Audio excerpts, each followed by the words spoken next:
Hello, I'm Arina Bokas. Welcome to the Future of Learning. In the last few years, many educators have come to realize that to prepare students to live in a global society where everything is interconnected, learning itself has to be reflective of this fact. Teaching separate knowledge without any application is not going to get us there. There is a need to teach within a larger context. Teaching for big understandings is about making connections, not just presenting new information.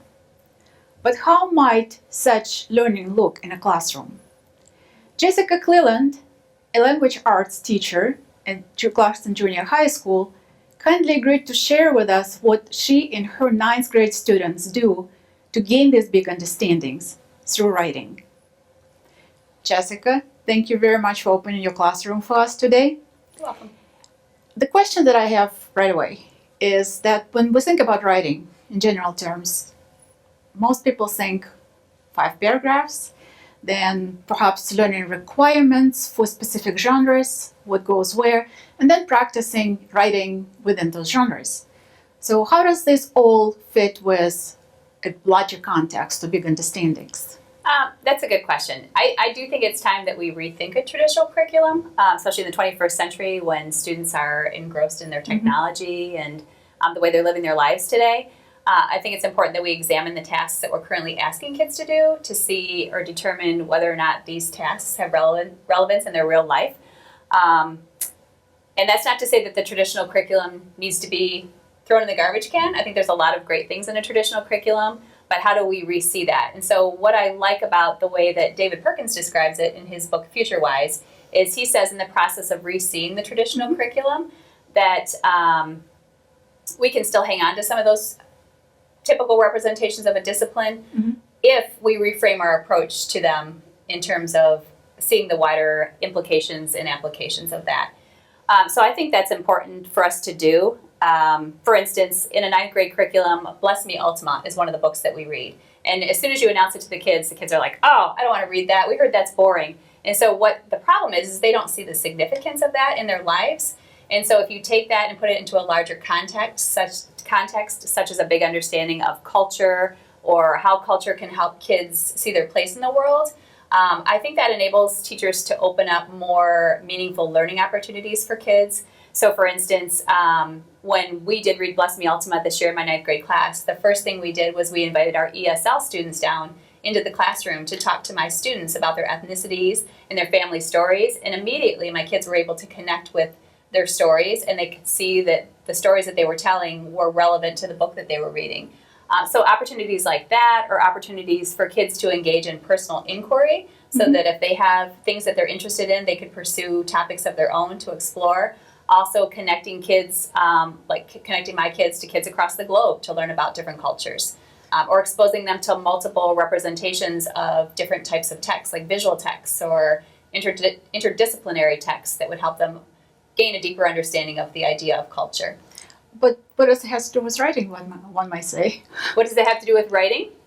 Well, typically you do teach the argument writing, the persuasive essay. So what you need to do in terms of a larger context is how can this writing help you? And one of our focuses this year is local and global citizenship. How can this help you bring about political, social, economic, environmental change? How can you use your voice through your writing to bring about the changes that you want to see in the world? And if they're motivated by learning about different cultures, then obviously things come up like the inequalities and the injustices in the world. And kids are naturally motivated then to actually want to do something and to use their writing to make a difference. So what are the big understandings that you're trying the students to gain in the process? And also within the process, how do cultures of thinking help you with this? The big understandings I've chosen for this year were culture and local and global citizenship. And the reason I chose these is because I believe that they will help kids gain a broader perspective of themselves and of the world in which they live. And it's naturally led them to be motivated to learn about other things. So for instance, we've learned about many cultures throughout the year. And one thing that 2 of my girls in class zoomed in on is they were fascinated by the way that women were treated across the world. And so they're taking it on as their personal mission to learn more about women's voices. And so they're pursuing this idea of women's voices, and they're currently compiling an anthology of writings that they're collecting from women across their own community to represent women's voices. And so that's something really cool that's come out of the work. Another thing is a girl created a whole Twitter account so that she could send positive messages to young girls about themselves, because that's something that came out for her in terms of the big understandings of learning about the different cultures. In terms of a culture of thinking, we're all working together to gain a greater understanding of this idea of culture and what it means to be a local and global citizenship. And what's fascinating is the kids are learning from each other, and they're motivating each other. I can see them sharing resources. I probably get an email once a week saying, Mrs. Cleland, this would be great for so-and-so. And so I'll take that and forward it on. So they really care about each other's learning. They're learning together. They're teaching each other. Their thinking is all over the room. Everyone kind of knows who's working on what and what activist projects somebody has going on. And so they're willing to assist and help.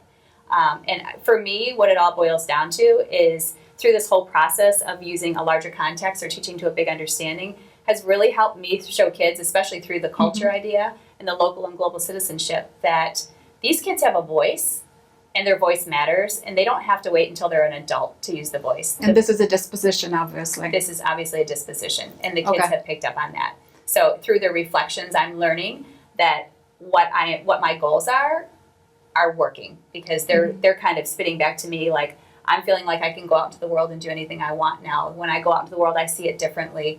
I care now. I didn't really care about the kids in Vietnam before we started blogging with them. I thought that they were going to be different, but I'm finding that they're similar to who I am. So what exactly are your students are going to be doing today? And most importantly, probably, what is your expectations for your students' learning? So today what you're going to see when you come into my room is we have been blogging with 9th graders in Vietnam, and we had a chance yesterday to look at their blog entries, and their blog entries were a see, think, and wonder about their own country, and that was putting our blog entries up there about our see, think, and wonder about our country. So today what I want students to do is I want them to look at the blog posts and see how they connect to the information and ideas presented. So in other words, we're going to do a thinking routine called Connect, Extend, and Challenge. Okay. So the first part is the connect. What ideas and information do you connect to? Also, do they connect that to anything that we have done in the past in terms of our discussions? And then the extend is what have you seen in terms of ideas or information that has extended your thinking today? And then the last thing is challenges. What puzzles or challenges come up in your mind related to the ideas and information that you see in the blog? So what they'll be doing is they'll be having a group discussion. Because yesterday they worked independently on the routine to capture their thoughts and their thinking on Post-it notes. And so they'll have a discussion, and then at the end of the discussion, they will decide collectively what their best thinking is, and they will report that out to the class. So my goal for them is it's another extension of our deeper understanding of what culture means, and then hopefully angle that toward what can we do about some of the puzzles and challenges that come up in terms of our local activist work or our global activist work. Okay, well, sounds very interesting. Let's go take a look at it. Right.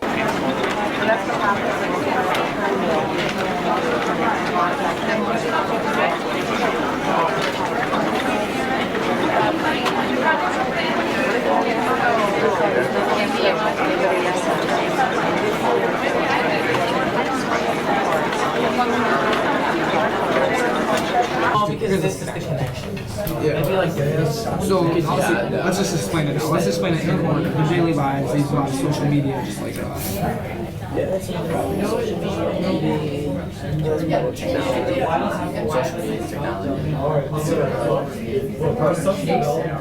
like I was still like actually like wondering how like my brother like finds these kids and wouldn't even know about it. That's how great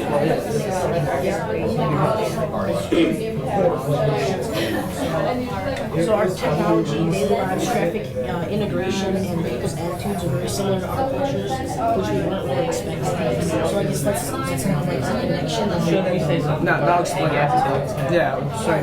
That would be a price. Yeah, that would be extent. Yeah. Okay. still a pay gap. And then there's 600. So what we're thinking is that the pay gap is worse than what we have here, even though ours is increasing. What were you saying, like, Because we were talking about how like they have like the same, basically, like Mike said, the same daily lives as us. right. But then also a couple of the blogs were talking about how like the rice farmers and stuff like that were poor. Right. Which, I mean, you don't really. That's a big swing. I mean, look at even their school was. It was nice. That Yeah, was they like, have a really nice school and everything, and then it was it like goes a college, and it was like there's Right. preschoolers there. And all. Alright, so the wealth gap is a lot worse, or like it's a lot bigger of a difference than There's it not is in there's America. not as much of a middle class. And so I guess we can kind of say like that wealth gap, even though that's not really similar to our culture because it's a lot bigger, like things that are in their culture that are similar, like how can we like connect those two things that we're just talking about, all like the similarities and with the wealth gap to extend. I mean, there is a The wealth integration gap. piece about, but at the extent, because we don't know how integrated our society really is, because we have no way to tell. Like, the kid's gamer tag was XX, no scope. I mean, how are we going to tell the difference? So, Well, I have a question for you. How does this all help you to understand yourself better? Understand ourselves. Yes. It kind of lets us know that we're not alone in the world, I guess. Because like in America, a lot of our thing, like a lot of the stuff that we do is all about us. It's all individualism, like in the close people around us, like us, our family, and our friends. But doing stuff like this, I think it kind of opens up your mind to the rest of the world, how people are living, and it just you can appreciate things more. You can learn a lot from it. And I think it really helps you develop as a person. Does it help you to understand where you belong in the world? Yes.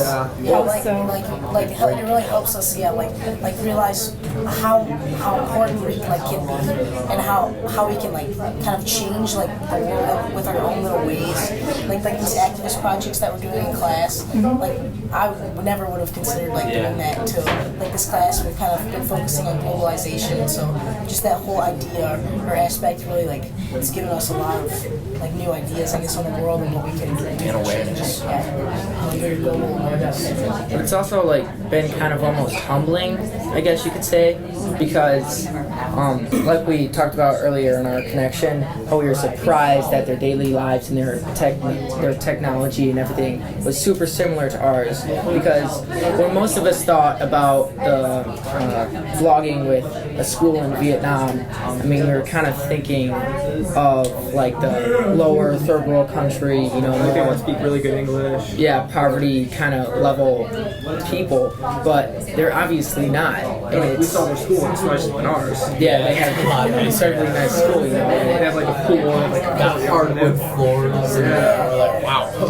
They're a lot more developed, I guess, than we were expecting. So And it kind of like teaches you that I guess it's kind of an American mentality to think like, hey, you know, we're the best out there, but then it also shows you that you're not. I mean, people are just, you know, on the same The rest of level the as world you. is kind of coming up with. And perceptions? Yeah. yeah, that's a It big part of it. definitely gives you a completely different perspective, you know, not of like you and them, but it's kind of like both of you together, I guess. Over here, like it seems like in classrooms, almost all of us have our phones right now, and how like when we go to social events, we're on our phones and we feel awkward or uncomfortable. So it's become almost like a safety net for everyone. And so it's interesting how it is here, but it's a global issue. So that's something we can discuss. Why do you think is that? Why do you think is that? Why do you think it's a safety net? I'm just interested. That what you said. But Like, I don't know, I find that if I'm uncomfortable in a social situation, I try and like make it less uncomfortable. Like, it just seems like, do you guys think it's an easy thing to do? It's an easy escape route. It's just like, it's easy to If no one's talking to you, but you don't want to be by yourself and you're trying to feel awkward not having anything in your hands, like I know when I don't have anything in my hands, like if it's like a book or a phone, I feel really awkward. without it. So it's physically too. You just have to hold on to something. Like, see, I'm missing Okay. right now. It's just like what I do. It's a generational thing though, I think, as well. It's like my parents don't need a phone. Yeah, I feel I do. Is it because you want to stay connected, or is it just because you want to make sure that you're okay at a particular time? It's kind of both, for sure. Because I can be texting one of my friends that's like across the room rather than talking to them because I feel less awkward than talking to them. I'll just text them or I'll just send them a picture. So what are the kids in Vietnam are saying about the phones? They're saying it consumes what they do. I mean, they were like, I remember someone quoting that toddlers now have iPhones. So as a toddler, like a parent, if a kid's freaking out, give them a phone instead. So they grow up using the technology when they're uncomfortable and they're upset to go on their phone. So it just became normal to be on your phone. And it's also becoming like what you have to do for babysitting almost. Like I know my parents and then my family, if some of my cousins are yelling or crying or they get upset and they're just toddlers, they'll just put them in front of the TV to make them stop crying. Like they'll just turn on Sesame Street and then they'll stop crying. So how does it relate to being a global citizen? Do you think the technology would bring us closer together? Okay. Connecting with people. Like my grandma, she's in Arizona and I was talking to her this morning. I wouldn't normally be able to do that. But it also creates a divide because let's say you don't have that technology and you feel left out. And if you're in a situation where the technology is being used and you maybe don't want to, you feel left out. Okay. You can't do that, you're gonna get hurt. But I feel like in this class, if you like disagree with someone, like with the activist projects, you're free to do whatever you want. Like she said, you can do an activist project, but you don't have to do this. You can do whatever you want. So you have a choice, and that kind of relates to Vietnam because I don't know what their teaching style is over there. Like, are they allowed to do that, or is it like right and wrong? It's like one thing about the U.S. is like we all have like freedom of speech, and I just don't know if they have that in Vietnam, and I wonder what their teaching style is. Yes. What makes you believe that or think that they might or might not? I'm not sure. Well, basically, like in the blog, they had said, like just going through all the blogs, they were really strict about like our country is nice, everyone has this food, everyone talks this way, we all have traditional gowns and stuff. So we don't know if they have like their own expression over there because from like what we see, it's just this is how everything works. So that's what we're like wondering. Like, do they have the same social norms as we do, the same expressions as we do? That's a very interesting connection. So what do you believe if they're all saying the same things pretty much? Yeah, and a lot of the blogs, a lot of them are like everyone, there's so many things about like their traditional foods in here. Like every single blog has something about traditional food. And traffic. Tradition is a very big thing. Like over there. Yeah. And we were like, earlier we were thinking like, what's America's tradition? And then we kind of came to like, the closure of it's consumerism. So that's like, we're just trying to see what they have opposed to what we have. So what do you believe about the social norms then?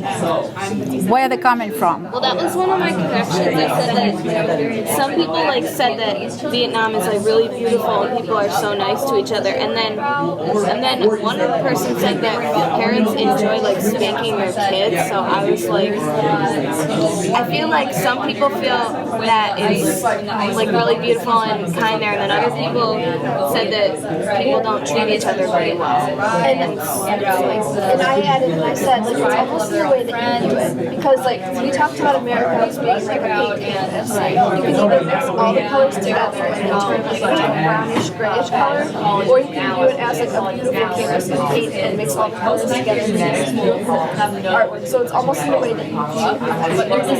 And I think everyone's opinion is different, but I almost wonder if they're allowed to express that opinion. That's like what we're I was like, Could you make a distinction, for example, between the social norm and culture? A social norm here would be every single person goes to school and every kid does their homework for the most part. And like over there, I'm guessing like every kid goes to school, every kid does what they're told, not necessarily what they have. Like when we get homework, it's kids view it as a choice to do it, and then I'm like thinking like maybe they don't have the choice over there. It's like you have to do this. Okay, and culture? In their culture, I feel like culture is really strong over there. I don't know why, but they like it's like I know that food is a big part of culture, and they like talk about their food a lot, and they said that they don't really have fancy restaurants. They just have like this like street food, and I don't really know what their culture is, but it sounds like that's like a big part of it. That's interesting what you say, that there is only one way to do things. This is how it's done, and there's nothing else. Do you think Americans would have something like this, that that's what we believe, this is only one way and anything else is not right? I think that's how we're brought up by our parents. We have black and white and there's no gray. And then as we get older, we start to develop our own areas of gray to like really get through what we want. Yeah, like especially through this class, I've like it's helped me to like see my own viewpoints more and be able to express my own opinions. Because before this, I kind of felt like the classroom was an area of like constriction and like that you could not like go beyond the classroom. But this year, it's like broadened so much more, so I can like think what I want and like have different opinions about like culture and stuff like that. So I feel like I can definitely like see different kinds of culture through this class. Yeah, in this classroom, free thinking and exploring like your passions is so much of like what we do every day that I can't imagine it being like this is the only way you can do things, because I mean our classroom is full of work, so we're just kind of used to it being. So it's a different structure, and it's a writing class. Well, at least it's supposed to be a writing class, right? So how this type of structure helps you personally to learn better writing? I think that like in this school, we were talking about like rules before. It's not really rules, but it's kind of like the whole conformity thing. Like everybody like tends to wear the same things and stuff like that. But with writing, like Mrs. Cleland will like give us an outline, but she'll say like you like make it your own, put your own like style to it, so that everyone's is different and none of them are like the exact same boring essay.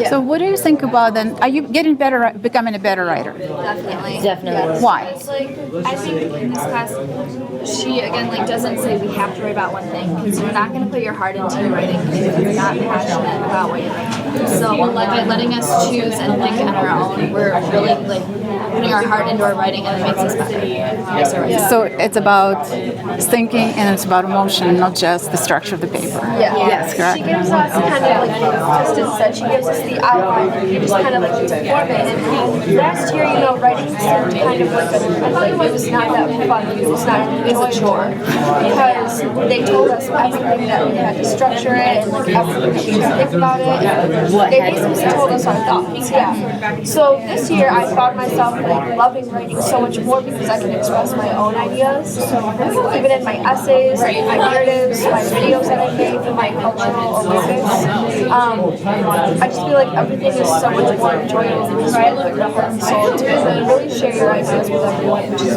really great. And how does understanding of other cultures helping you personally and with your writing? I feel like understanding other cultures is really important, especially like as our globe becomes more connected, because with our phones and our technology, we have better access to other cultures. So it's really important that like as in our group, one of our major connects was the technology issue, about how they had their technology there and they were talking about how it was sort of changing, and we related that to our society and how in our society we are kind of like an example of what happens when technology sort of overtakes everything. We also talked about a lot of the contradictions in their society, because it seemed like a lot of their points seemed to contradict themselves. They talked about how the weather was super nice, or how it was always hot all the time and raining. They talked about how there was no racism and everyone was kind of really nice to each other, but also how like there's violent traffic jams, and we kind of thought that if they cared about each other so much, why wouldn't they take the time to like drive more carefully, I guess, and how there wasn't any like enforcement on that, which also like related it back to like we have like bad traffic here. Like you go to LA, you go down to Detroit, like you sit in traffic for 20 minutes, but we have sort of like laws to enforce that and like keep everything together. So we wondered and kind of connected how they don't really have that there. So those were our connects. This is our connect. And for our extend, we came to a conclusion that the more simple your lifestyle is, the happier you are, because this is proven in America, because we're all consumed in our complicated lives that we aren't very happy. Like, if you watch in that video with the Lost Boys, that they were happier in their developing country where they would grow their own food and they wouldn't have any electronic devices and they would live in simple houses and they were as happy as could be. But in America, we're just all not happy, and that can be shown by the statistics that Miss Cleland told me about, by the number of antidepressants taken in comparatively to each country. And in a lot of developing countries, people find happiness in the simple things in life. That was our extend.